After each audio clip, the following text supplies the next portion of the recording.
can I just say one thing firstly? I love the name Eat Sleep Boxing Repeat.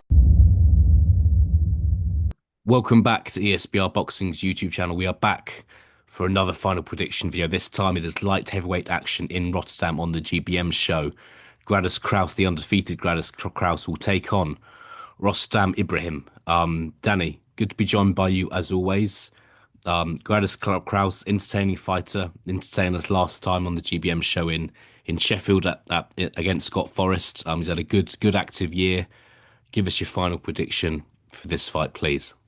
Yeah, the reason they're going to Rotterdam, back to Gradus Kraus' homeland of the Netherlands, is to give him a showcase fight, a fight to build him as a star over there. He's getting a bit of hype here, and I think Rostam Ibrahim is a good opponent for that. His only sort of meaningful fight was against Guler, was the fella's name, who's since he got stopped there, and Guler's gone on to be stopped a couple of times at a relatively low level. So I expect Gradus Kraus to inflict a similar fate on him and get a stoppage, and a good one, a highlight reel one at that, in front of his home crowd. Yeah. Yeah. Another name that stuck out to me on Ibrahim's resume was a points win against Benjamin Gavazi, who of course Oh takes yeah. on Benjamin Whittaker the same night. The only man to defeat in Benjamin Gavazi is Gavazi. So make of that what you will. I think that Kraus, he looked so. I thought he was kind of really playing with Scott Forrest last time out. Moved up to cruiserweight for that fight and dropped Scott Forrest early on, and was just really having a good time in there. So I'll go for a stop without being an expert on Ibrahim. I'll go for a stop, kind of an early stoppage round 3 or 4. And we'll see what that sets up. Still at only 8-0 now. Kraus still a very young man as well. I think you've seen him fight a couple of times, Danny. How impressed have you been by him? Only 8 fights, but he's not really done anything wrong yet. Good trainer in Peter Fury. How impressed have you been?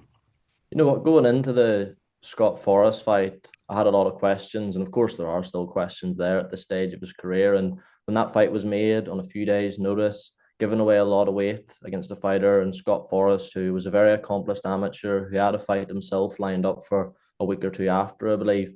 I looked at it as a potential banana skin, and he absolutely battered Scott Forrest, even with the weight disparity. It became quite tough to watch. And Mm. as you say, he put him down heavy, hurt him badly, unloaded a, a lot of punches in the first 2 or 3 rounds, but then looked to tire a bit. But the way he conserved his energy and saw out the fight, I thought would have done him a load of good. And you know what, there'll be tougher tests to come, and I don't think the fight at the weekend is one of them. But clearly got a lot of ability. Clearly punches very hard to do what he did to a much bigger man in Scott Forrest. And at 24, with the promotional backing, you mean you'd say he's the one that GBM are sort of banging the drum on most, which says a lot for a fighter that, you know, is not even from the country they're based out of. I think they do have genuine belief in him. I think he can go far. I think if he gets the right fights at the right time, yeah, I think he could do some good things in the sport for sure. Yeah, no, he looks really good. We're not going to kind of go mad or overhype him too much. But we'll definitely see. Do you see, from a promotional standpoint, do you see GBM sticking with him in Rotterdam, Danny? Like obviously he's had most of his fights in the UK. Some of them have been in the Netherlands, but do you think that's where he's going to be? Do you expect him to be fighting there in the next couple of years?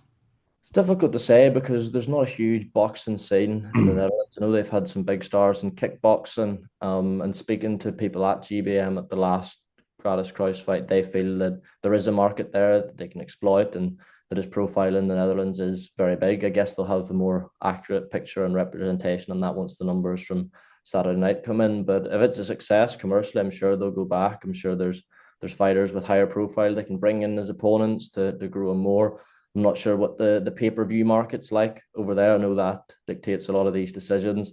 We've got a flourishing light heavyweight scene here, a lot of recognizable names in the UK, who I'm sure they'll look to match him with at some point too. But I don't really know enough about how boxing is in the Netherlands and what sort of appetite there is for there. As I say, we'll know more from Saturday night. But be it over there, be it here, I think that they'll fancy themselves to turn him into a bit of a star. All right, all right. We'll leave. Yeah, we'll leave thing there. Leave things there, Danny. I think it's very exciting. I think it's important not to get kind of overexcited and hype someone up too much. But from what we've seen of Kraus, looks looks very exciting. Looks like he belongs there, kind of on the big stage as well, which is always nice to see. Danny, thank you for your time as always. Thank you for your final prediction, and I will speak to you again soon. Thanks, mate.